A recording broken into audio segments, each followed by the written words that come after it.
Exclusive. Jericho, nabash dahil sa suot-suot na cap. Say mo dyan yan.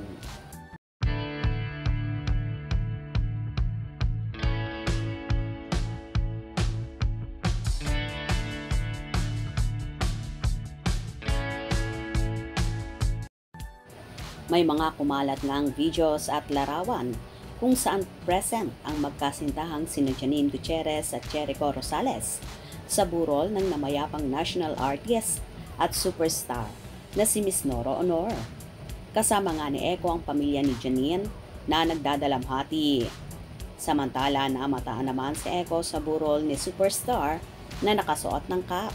Kaya naman maraming netizens ang nangbash at pumuna sa aktor na kahit sa burol din ng namayapang Asia's Queen of Songs na si Miss Pilita Corrales ay nakakap din ng aktor na sinasabi ng iba na walang respeto.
Huwag nyo i-bash si Eko, ox lang mag-cap siya.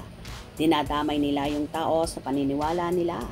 Ang hirap din talaga maging celebrity, no? Kahit sa pag-mourn mo, wala pa ding privacy.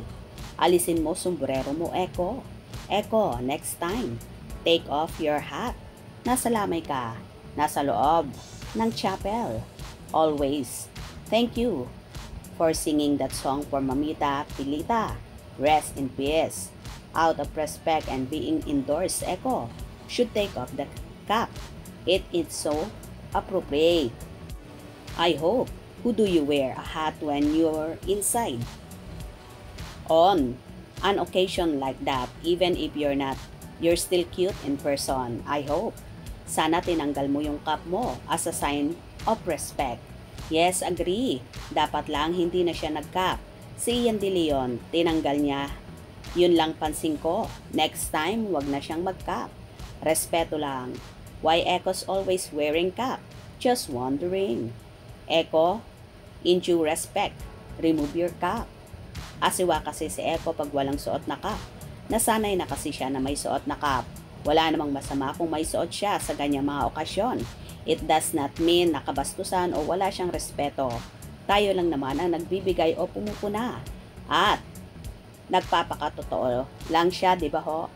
Huwag niyong i-bash idol ko, please. Ito nga ang ilang hanash ng mga fanay kay Eko sa pagsusuot ng cap sa lamay ng namayapang mahal sa buhay ng nobyang si Janine Gutierrez.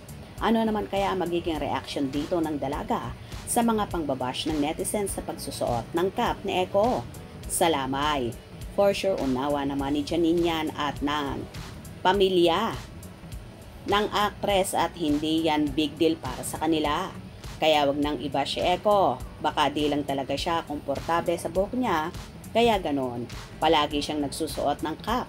Ano sa palagay nyo? Kayo na ang bahalang humusga.